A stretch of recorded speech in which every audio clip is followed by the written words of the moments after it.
Yeah, what's up, you too, man? I hope everybody is well. Listen, I know I'm a lot different from a lot of wrestling fans. I think, from combing different opinions but I like wrestlers like you know this Chelsea Green, um, and even what's the other girl, Maxine, the one that got booed because of the wrestling match with Rhea. You know, those girls, they're funny as shit to me.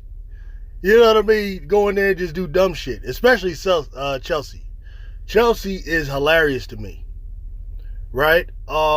Is it going to be this excellent wrestling match with all this perfect grappling and timing and all of this and flipping and no.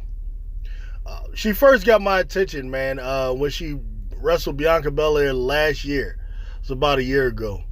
And they first start off with the grappling strength. And Bianca shoves her right to the ground, and then she's like bitching and crying and talking throughout the match. Like, she's funny as shit to me. When I turn on these shows, man, I guess I look for different things. I look more to be entertained than to be watching just some supposed perfect wrestling match. Right? And I guess it's because I factor in the fact that it is a scripted event. Like, I don't get this whole thing out of this guy is this excellent executioner, perfect wrestler, this and that, and he has a winning streak because of that. But my man, it's scripted shit. And that's not to lessen it, but what I'm trying to do is point the attention to the reality and point to what's really making it great. For me, it's the storylines. And for me, it's to be entertained by a match. I could be entertained by a match that doesn't contain all of these, flips, and sometimes I could be entertained by something that just makes me laugh.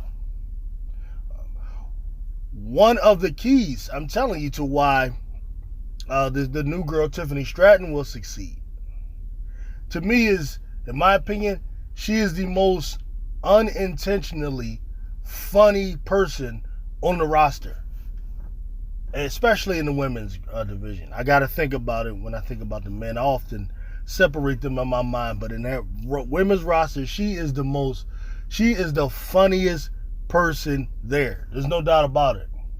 You have Bailey come out, and she's congratulating or talking about, she's making up with the crowd, basically, and the crowd is congratulating her. I'm sorry.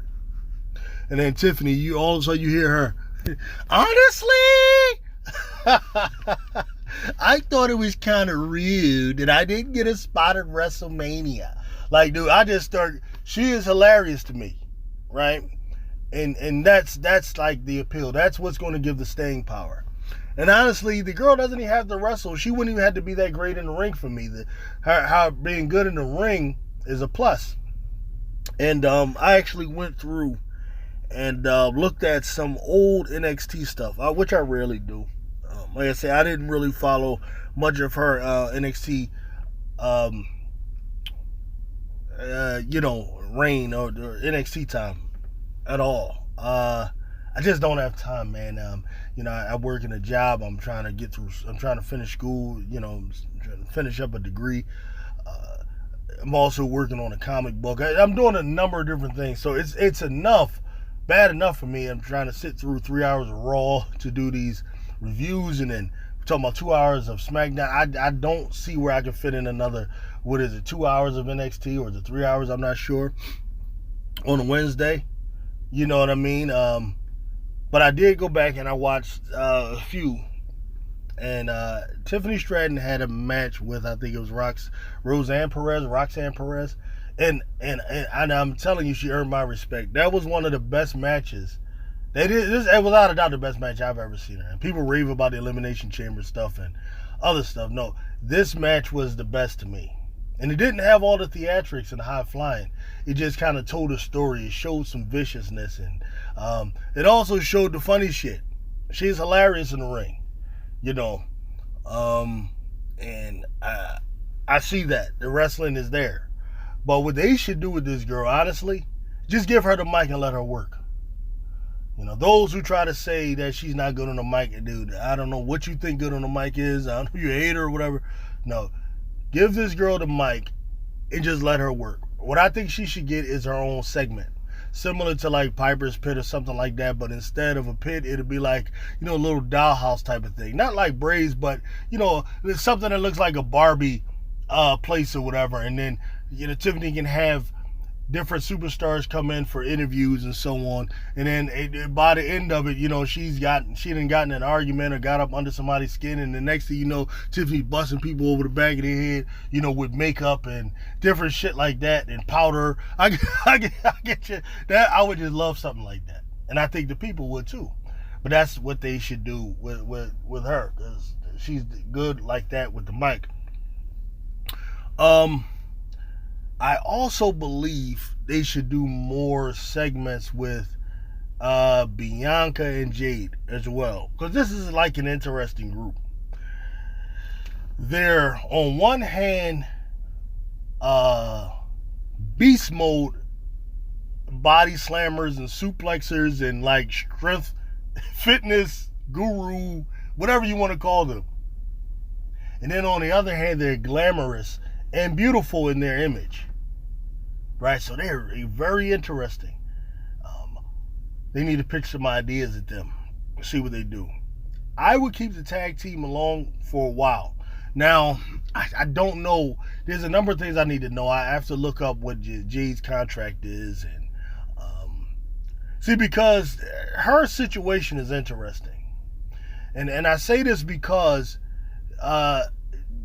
Jade Cargill, unlike, say, Bianca Belair and other superstars, has a shit ton of fuck you money and kiss my ass change to go with it. Okay. When she came in, she's married to, for those who don't know, to a famous baseball player. Baseball players got money. They actually own, I think it's a little softball league team, and they have some other investments or whatever. So basically, she has fuck you money and kiss my ass change to go along with it. She won't be subjected to a lot of the shaming rituals that, say, Bianca was subjected to, that many of the others are subjected to, in order to reach stardom. When she contracted with Triple H, she was able to negotiate from a position of strength. She took a chance on going to AEW, and that's partly probably because AEW was just situated in Florida, and at the time, she maybe lived in Florida, so it was easy to do as well. That may have played a part in it, instead of going with, WWE, and the money WWE offered probably didn't mean shit to her at the time, because she has fuck you money and kiss my ass change to go along with it. So she was able to negotiate from a position of strength. So more than likely, because she got the bag, they're going to use her fast. So we got to look at how much time she has to work with. I don't know if it's a 1-year contract, 3-year, 5-year. Depending on the contract, that's going to dictate some of what they do with her career-wise, storyline-wise. So I got to get a little bit better information on that, and then it will help to predict what they'll do. Meaning, how long will they keep her as a tag team? How quickly will they try to transition her to be, solo? How quickly they want to get to a possible feud between the two? All of those types of things. But what I would like to see is segments with them outside of the ring. It could be something where they out shopping somewhere, they at the gym somewhere, whatever, and then a superstar shows up, they whoop their ass, whatever, just whatever. Even if they were to go heel with them. Now, when it comes to the microphone, I think, even though Bianca's been around a little longer, I think Jade is actually a little bit better on the microphone. And I don't know if it's that Jade took some acting lessons somewhere, or she's a natural or whatever, but she's kind of more composed and relaxed, has her thoughts together. Bianca Belair is not bad on the microphone to me. But sometimes, I don't know, last couple of times I heard her on the microphone, she kind of sounded like she was actually out of breath. You know what I mean? That last segment with Bailey, I could hardly understand what she was saying. She sounded like she was so out of breath. So I was kind of like, Queen, I think you need to take a step back, take a deep breath. All right, now talk. Just little pointers here and there, but I don't think she's bad on the mic. It's just not her thing. Jade seems to be more of like a give me the microphone. Hey, look, I am the shit. I don't care what you think. Unapologetic. I'm going to say this. I'm going to do that. So I can definitely see her thriving in those types of segments. But it all depends on what the situation is for Bianca. The best segment I ever saw her in my opinion, was when they ran that little feud with Zelina Vega. And it was put out there that Zelina had poisoned Montez Ford in order to help them lose to the tag team that she was playing manager for at the time. The two Latino guys. And when Bianca came out and approached Zelina Vega, about what happened with Montez, that was just natural. That was like real Bianca, like if somebody messed with her husband and tried to take him or something like that. So that was easy, right? Because that's how she probably would be. Just like ready to knock your ass out. You know what I mean? That was easy. So you just gotta find her perfect element that she's comfortable with, and she can work. NXT, many people liked her promos better there. In my opinion, her NXT promos were just a little too hood, a little bit too hood, and almost childish. Like, kind of came off like a teenager, but it worked for NXT. But they knew that going forward on the main roster, you can't continue that as hard as it was. You had to tailor it back a little bit, and they also decided to go babyface with her, which was the right move. And it was the right move because typically baby faces fit the profile that she fits, which is she's an unusual talent. And I can't stress this enough. She's an unusual talent. She's not like something that you see that comes along every 5 minutes. And typically, unusual talents are baby faces. It's usually the heels that are lacking somewhere, or they just have a gift of just running their mouth. Right? Just look at Hulk Hogan and Roddy Piper. Hulk Hogan is the much more intimidating physical specimen. Okay? Roddy Piper is looks like a regular guy. He walks around in his wrestling gear. He looks like a regular. I'm probably bigger than Roddy Piper. Seriously. So, but Piper was good on the mic. And he wasn't just the greatest wrestler.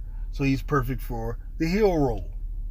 Look at one of the greatest baby faces of all time, Andre the Giant.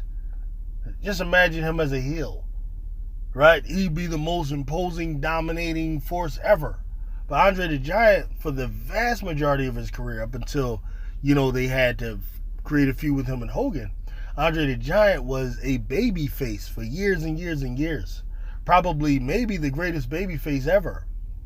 And you think about it, he's 7'5", 500 pounds. Why would you make him a babyface? Because he's an attraction. He's unusual talent. This is what you want your babyface to be. Typically, it works out better. You get more value from the babyface that's unusual like that, you see.